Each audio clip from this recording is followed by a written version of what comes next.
வாழ்த்துக்கள் சுவாமி. உமா சுவாமி, பூதகணமெல்லாம் வேதங்கள் பாட, நந்தி தேவனோ மத்தள விசைக்க, நாரத மகா மணிவனோ கானங்கள் பாட, மலைவாணியோ அது கேட்டால் போல் வீணை மீட்ட. உண்மைதான் சுவாமி. சுற்றி உள்ள 33 தேவரெல்லாம் ஆண்டவர் திருகாட்சி எப்போது தோன்றும் என்று ஓம் நமச்சிவாயம் ஓம் நமச்சிவாயம் என்று ரிங்கார கொண்டிருக்கின்ற பொழுது இந்த ஆண்டவன் பாதங்களை பன்னீரால் கழுவி நன்னீரால் நீராட்டி பட்டு துணியால் துடைத்து கோங்கு இருவாட்சி முல்லை ரோஜா பாரிஜாதம் என்று சொல்லக்கூடிய மலரெல்லாம் பறித்து வந்து ஆண்டவன் பாதங்களை வைத்து பாதுபதி செய்து ஆண்டவா என்னை வாழ்த்துக்கள் என்று விடுகிறாய் அல்லவா உமா? சுவாமி, அம்மணியே பாய்க்கவதி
கணவனுக்கு மனைவிக்கும் எந்த ஒரு இன்னல்கள் நேராமல் கல்லானாலும் கணவன் சிறு புல்லாக இருந்தாலும் அவன் தான் நம்மை தொட்டு தாடி கட்ட புருஷன் என்று பதிலுக்காக காத்துக் கொண்டிருக்கிறாய். இந்த சதியும் பதியுமாக அம்மையப்பனாக உலக மக்களுக்கெல்லாம் காட்சி கொடுக்கிறோம். உலக மக்கள்லாம் தாயும் தந்தையுமாக இருக்கிற வீரர்கள் போல் நாமும் நம் கணவனோடு சேர்ந்து வாழ வேண்டும் என்ற எண்ணம் எல்லோருக்கும் வரட்டும். மங்கள் உண்டாகட்டும் விடுங்க. அப்படியே ஆகட்டும்.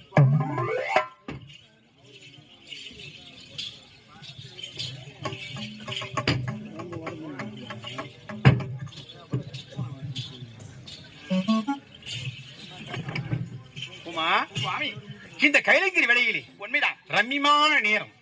உன் அழகான முகத்தை பார்த்தால் எனக்கு ஏதேதோ தோன்றுகிறது. அப்படியா? ஆமா. எப்படி? நான் இருவரும் மாடி பாடி எத்தனை நாட்கள் ஆகிறது?